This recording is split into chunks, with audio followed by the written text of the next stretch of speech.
Miq të emisionit Koha Shtesë, sot jemi në intervistë me një prej futbollistëve të Shqipërisë, një prej atyre lojtarëve i cili ka ngritur gjithmonë stadiume në këmbë sa herë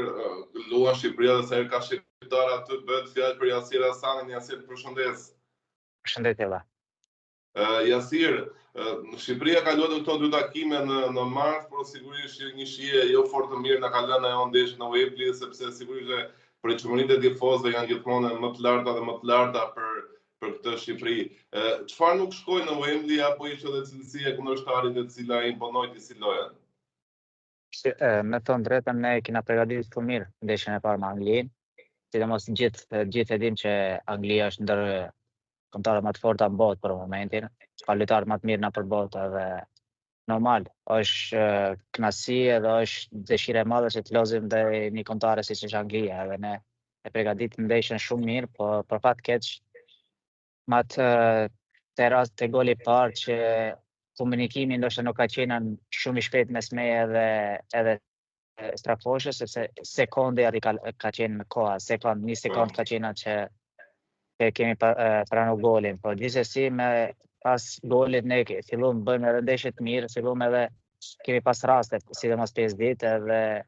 kishim vënë pak më mirë, ndoshta do ishte kishim shënuar një gol me ato raste që kemi pasur, do ishte ndeshja akoma më vështirë, sepse Anglia nuk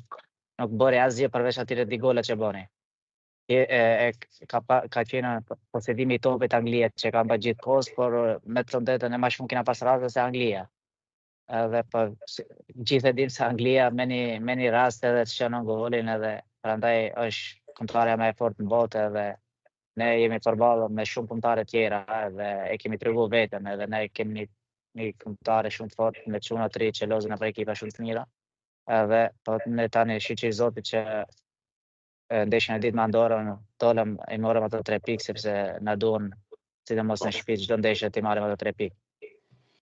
Pra në golin e pësuar, pra në golin e parë dhe pasimin e Bellingham, ishte thjesht një çështje sekondi dhe një mos komunikim i mirëshëm për Strakoshën. Me të drejtë ka qenë punë sekondash aty, sepse në ato moment kur ka qenë Bellingham që ka dhënë pasimin aty, unë e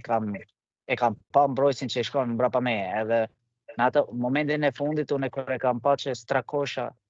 o të dalën, e mendova se Strakosha do arrijë para meje, sepse unë edhe mund kisha shku ma përpara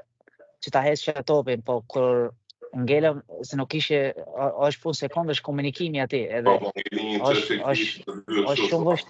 shumë vështirë, sepse edhe ndodhin gabime, por edhe futbolli është i mirë, edhe se po nuk bën gabime ndonjëherë nuk shkënon as gol, edhe ne kemi bërë